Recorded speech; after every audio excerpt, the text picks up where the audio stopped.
Hello and welcome to the explanation part of this video. First of all, thanks to TheMrMister for the amazing edit. We hope you enjoyed it, and to everyone else who contributed in some way to this project and made it possible. If you're not interested in a special part of this video, feel free to use the timestamps in the description to skip it. So this is the 12gt 2x2 Spruce farm I worked on for a bit over 4 months. It's, to my knowledge, the currently fastest one. The core has the same speed than Floppy's, but yeah, Floppy's farm has only a blast chamber version, which loses some items due to blast chamber inefficiency. But this one too. It's also pretty lag friendly, you might think, from the cinematic, but this ran at 12.3 ms. I think it's because the server is shitty, because I ran floppies under the same conditions and it ran somehow at 15 ms. I'm not really sure why it's such a big difference. You can test it for yourself if you want. Although this project took way too long, I started about a week before Rythm released his first Spruce farm. So that's actually over 5 months ago. But yeah, I took some larger breaks in between. So I think I can say I worked for 4 months. So now how to actually use this farm. First of all, you click that lever that turns on the dispensers and the wither damagers or the blast chambers. And if you use this with a real player, you might also need this. This clocks the llama movement, so you can always come back in case you miss the sapling. Yeah. So the farm doesn't stop. What you do is you click on the llama, place the sapling here, here and there. Now you aim about here. And this is where you would start your fast right click or clicking script. But you can also rebind your right click to your key on the keyboard. This makes it click every tick. I won't start this because I don't want my computer to freeze. I already have low FPS and I don't want a horrible video quality. So just to show it, this is the llama clock. It's also a bit different in the final version. So here is how to use it with the carpet bot. First of all, you get on the llama, place the sapling here and aim there, then /player, then the player name I just call him tree. Look at this, tap tap tap. I can spawn the bot here.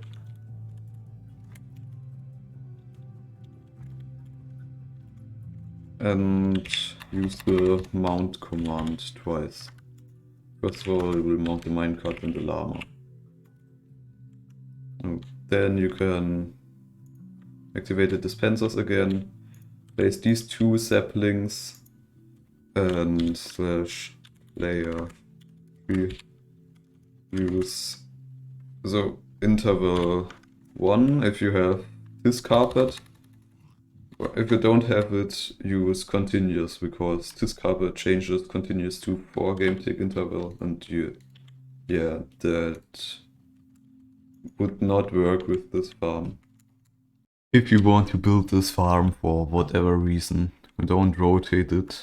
It's in the right direction in the Landmining and the world unload. It won't work in any other direction. That's due to how giant spruce growth works. Also, don't unload it while anything is running. It can break, and you also want to stop placing saplings before you turn it off. Otherwise, it can break too, but that's easy to fix in that case. You can just look at the Landmining then and place some blocks back. This farm is not only so fast because it can handle a tree every 12 game ticks, but also because it uses a bottom with 4 dispensers, which is basically max for giant spruce and corner retraction, which means that you use this double piston extender to get rid of this log instantly. So you can directly place a sapling here, which gets bone meal by these 2 dispensers. Also, these 2 logs get 0 ticked out instantly, so you already have 3 dispensers, which can bone meal basically all the time. But here you lose some pre-bone meal attempt, because this log which gets rejected to this side blocks it, but yeah, there's nothing really you can do about that. But it's fast enough. So how the bottom log removal works is that you first retract this pot soil with this piston, then using this piston to instantly retract this log, then 0 tick this piston to there and 0 tick this log. Then you retract that piston and that log, and push that log to this side, retract this log, then pull it down and push again. And at some point this pot soil arrives back. This side works, these pistons get butted by these observers here through the trunk, and you pull this log using this piston here, which also updates these pistons, which start extending, and then the log pusher pushes the trunk and removes power from these pistons, so it 0 ticks these blocks to there, and then these 2 pistons push it to this side. It's like the easiest 0 tick in the world. You just have to retract this log and that's it basically, and clock the blocks here. I have that idea from Floppy's farm. I don't know, probably someone used this before, but I haven't seen it anywhere. Although Floppy used logs to remove power from comparators. The core wiring is pretty simple, I don't think I have to explain much here. So you basically have these 12 game tick double piston extenders here and there. One for the trunk and one to crush leaves. Here it uses actually a redstone block to butt this piston, which makes the wiring way easier. Also, this back butt line here is from Floppy's farm, it's the same. I tried to make it better, but couldn't do it, and yeah, I just thought it was better to use this one. And Camphor showed me this nice butt line here. It's super cheap. You can have only here, I think, 11 blocks, and uses this node block to update pistons. I always forget that node blocks need updates in this way. Also, I have the idea to use walls for the log transport from Floppy's farm. I mean, it's nothing new, but yeah, I didn't have the idea to use it in such a way. I don't know why, but just like it is. So this here is the Duper version of the farm. It's less laggy and I think a bit less build effort than the cage version, especially because you don't have to break bedrock.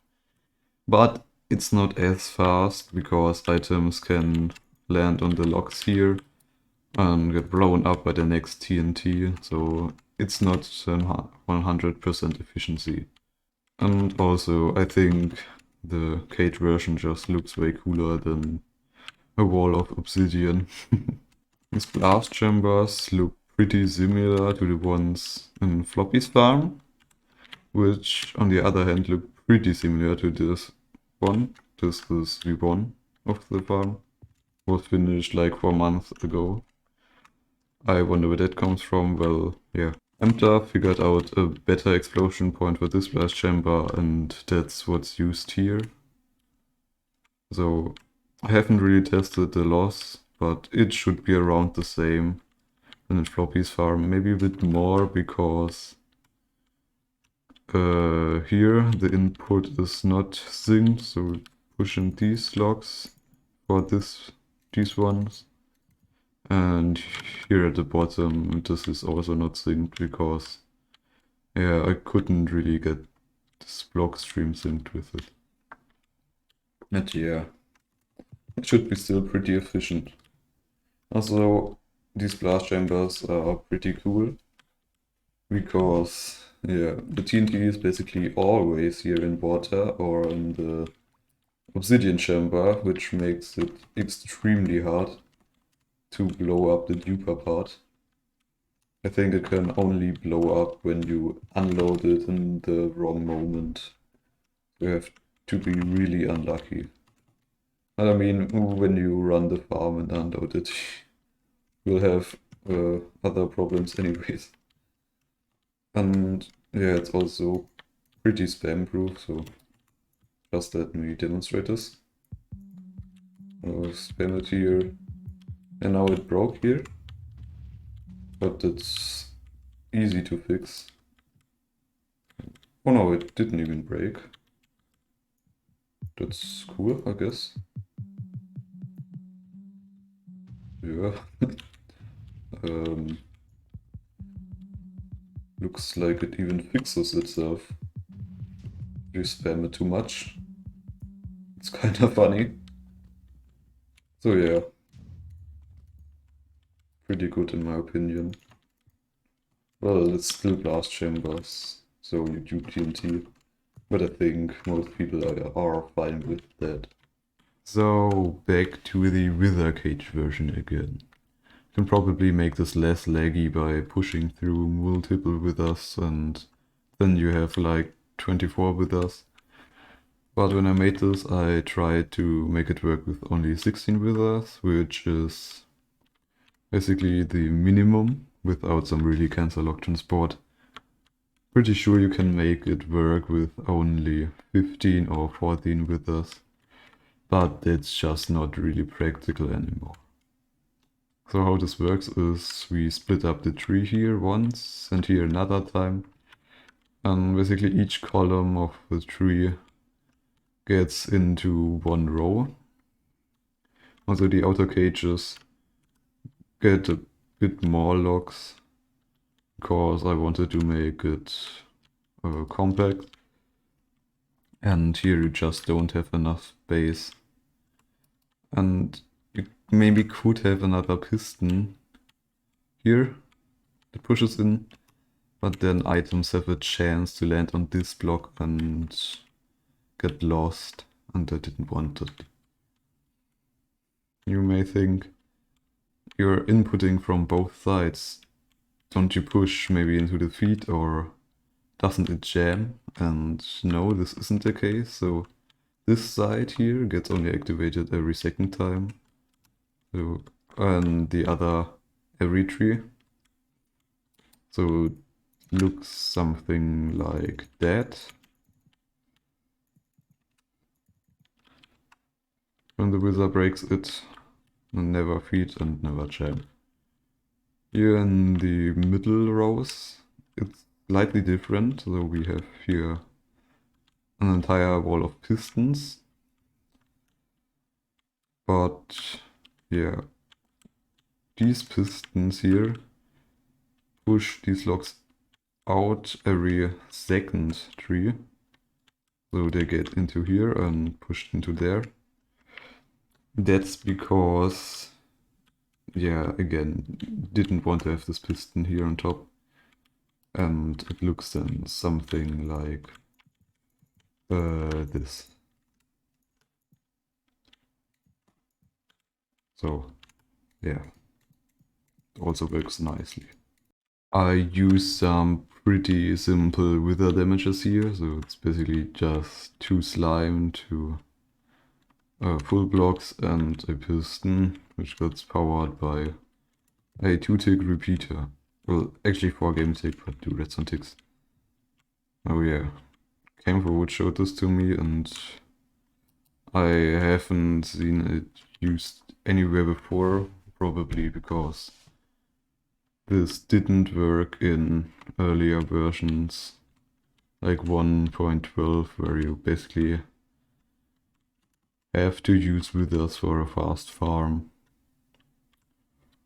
And yeah, I also made the collection system, but I don't recommend using it because it was more of a proof that you can fit loaders in here. And it's not reliable 100% because items can end up below these hoppers. I have no clue why, but it somehow happens. I think I'll redo that and it's then probably fixed in the world download. This here is V1 of the farm. It looks pretty similar to the Duper version. Well, it uses almost the same blast chambers, but the core wiring and bottom wiring is totally different. But yeah, still a similar concept. I made this farm with the help from camphorwood. The idea was to make a lag-friendlier version of Crazy H's farm, but maybe a bit faster. This farm has a problem though, and that's the player position.